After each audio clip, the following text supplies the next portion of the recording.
మరణాత దేవుని మహాకృపను బట్టి మరొకసారి మిమ్మల్ని కలుసుకోవటానికి నాకు ఇచ్చిన అవకాశాన్ని బట్టి దేవుని స్తుతిస్తూ ఉన్నాం. ఈరోజు దేవుని యొక్క వాక్యాన్ని ధ్యానం చేసుకుందాం. మన మూలవాక్యం ఏమిటంటే మరి యోహాను సువార్త 2వ అధ్యాయం 5వ వచనంలో ఆయన మీతో చెప్పినది చేయడని మనం ఆ వాక్యమును ఆధారము చేసుకుని కొన్ని విషయాలు మాట్లాడుకున్నాం. ఆయన మాట విని కానా అనే ఊరిలో మరి ఆ విందులో ద్రాక్షారసం అయిపోయినప్పుడు దేవుడు నీళ్లను ద్రాక్షారసంగా చేశాడు, పరిచారకులు ఆయన మాట వినటం వల్ల. తర్వాత గడిచిన వాక్య ధ్యానంలో మనం నేర్చుకున్నాం, మరి జక్కయ్య దేవుని యొక్క మాట వినటం వల్ల అతని ఇంటికి రక్షణ వచ్చిందని ధ్యానం చేసుకున్నాం. అలాగే ఈరోజు ప్రభునందు ప్రియులరా, దేవుని యొక్క మాట విని దేవుని చేత బహుగా ఆశీర్వదించబడిన అబ్రాహాముని గురించి మాట్లాడుకుంటున్నాం. అబ్రాహాముతో దేవుడు అబ్రాహాముకు ప్రత్యక్షమై అక్కడ మాట అంటాడు, యెహోవా నీవు లేచి నీ దేశము నుండి, నీ బంధువుల నుండి, నీ తండ్రి ఇంటి నుండి నువ్వు బయలుదేరి వెళ్ళమన్నాడు. నేను చూపించు స్థలానికి నువ్వు వెళ్ళిపోమని దేవుడు అబ్రాహాముతో మాట్లాడినప్పుడు అబ్రాహాము మరి ఏమీ ఆలోచించకుండా దేవుడు చెప్పినట్టుగా అతడు తన దేశము నుండి, బంధువుల నుండి, తండ్రి ఇంటి నుండి బయలుదేరి ఎక్కడ వెళ్ళాలో తెలియకే ఆయనతో యెహోవా అతనితో చెప్పిన ప్రకారము అతడు వెళ్ళెను అని ఆదికాండము 12వ అధ్యాయం 4వ వచనంలో మనకు కనపడుతుంది. ప్రభునందు ప్రియులరా, అప్పటి వరకు దేవునితో ఎటువంటి అనుభవము అబ్రాహాముకు లేకపోయినా, అప్పటి వరకు దేవుని స్వరం అబ్రాహాం వినకపోయినా, దేవుడు మరి ప్రత్యక్షమైన ఆ దేవుణ్ణి ఆ మాట ప్రకారంగా అతడు మరి దేశాన్ని, బంధువులను, తండ్రింటిని విడిచిపెట్టి బయలుదేరి వెళ్ళిపోయాడు.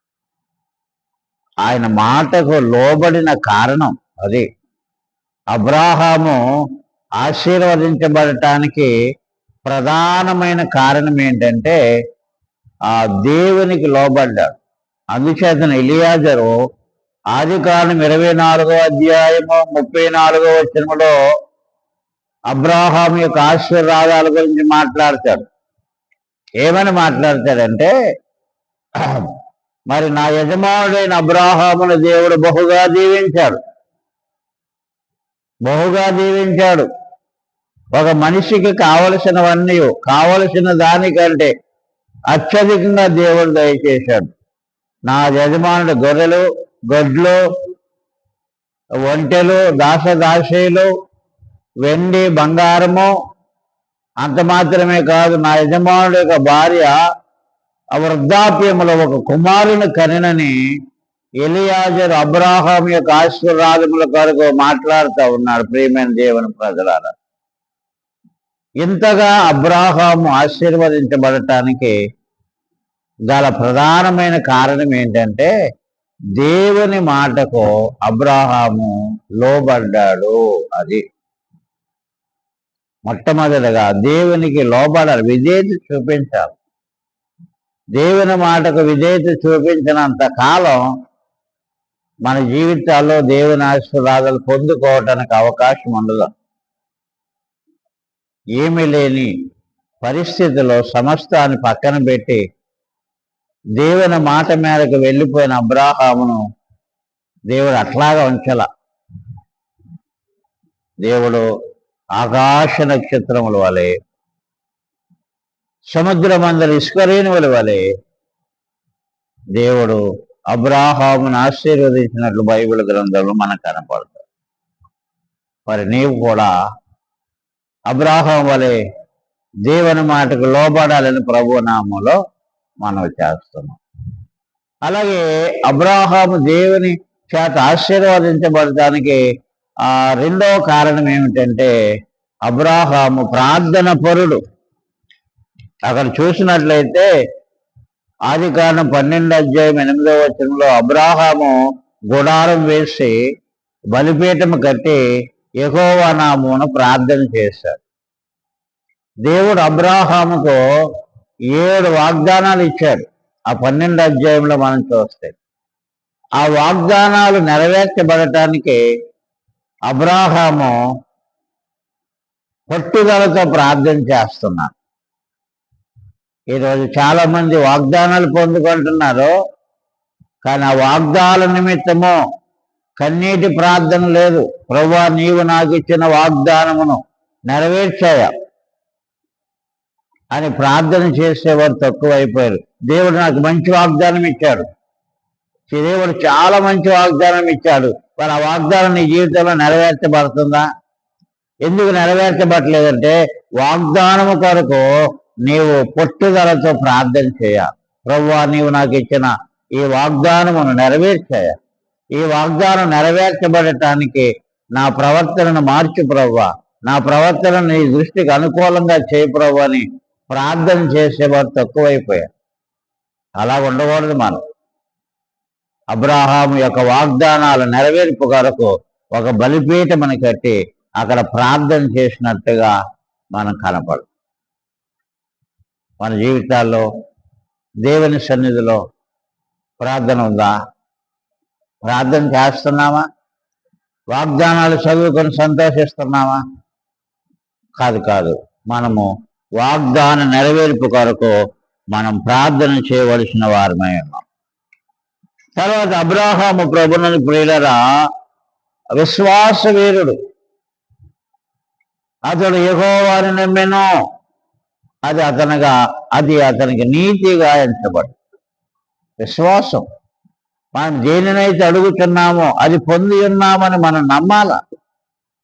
ఆయన వద్దకు వచ్చేవారు ఆయన ఉన్నాడని, ఆయన అడుగు వారికి ప్రతిఫలం దయచేయనని నమ్మవలను కదా. అది విశ్వసించాలి. దేవుడి సన్నిధిలో ప్రార్థన చేసి నా ప్రార్థన ప్రభు విన్నాడు, ఖచ్చితంగా నా ప్రార్థన ప్రభు ఆ అంశములను నెరవేరుస్తాడని ప్రభువుని ప్రియులరా మరి నమ్మాలి. Is a man of faith, man of obedience, man of prayer, man of faith. విశ్వాస వీరుడు అబ్రాహాము. గుడారములో ఉండి పునాదులు కలిగిన పట్టణం కొరకు ఎదురు చూసిన గొప్ప విశ్వాస వీరుడు ఎవరైనా బైబిల్లో ఉన్నారంటే అది అబ్రాహామే.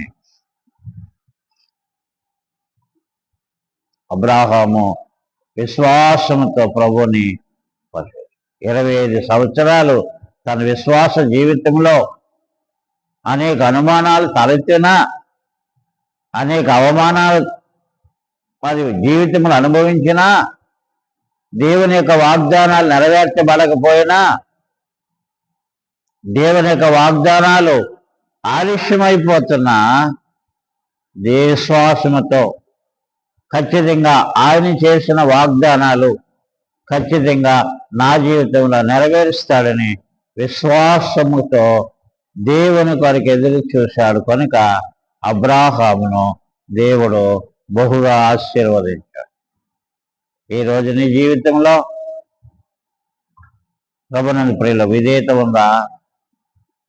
ఈరోజు నీ జీవితంలో ప్రార్థన ఉందా? ఈరోజు దేవుని యొక్క మరి వాగ్దానాల కొరకు ప్రార్థన ఎంతైతే చేస్తున్నావో ఆ ప్రార్థన దేవుడు వింటున్నాడు. ఖచ్చితంగా ఆ ప్రార్థన దేవుడు నెరవేరుస్తాడు, ఆ ప్రార్థన అంశాలు నెరవేరుస్తాడని నువ్వు ఖచ్చితంగా విశ్వాసము కలిగి ఉన్నప్పుడే ఆ ప్రార్థన అంశాలు నెరవేర్చబడటానికి అవకాశం అంటారు. అటువంటి కృప మనందరికి దేవుడు దయచేయాలి. నేను దీవించబడాలని ఆశపడటం మంచిదే, కానీ దేవుని మాటకు లోబడుతున్నావా? దేవుని మాటకు విధేయత చూపిస్తున్నావా? ఆయన సన్నిధిలో మోకరిల్లి ప్రార్థన చేస్తున్నావా? నువ్వు దేని కొరకైతే ప్రార్థన చేస్తున్నావో ఆ ప్రార్థన అంశాలు దేవుడు నెరవేరుస్తాడని విశ్వసిస్తా ఉన్నావా? అబ్రాహం వలె మనము కూడా విధేయులముగా ఉండాలని, అబ్రాహం వలె మనము కూడా ప్రార్థన పరులుగా ఉండాలని, అబ్రాహం వలె మనము కూడా విశ్వాస వీరులుగా ఉండాలని ఆ ప్రభువు కోరుకుంటున్నాడు. అటువంటి కృప దేవుడు మనకి దయచేయును గాక. ఆమేన్.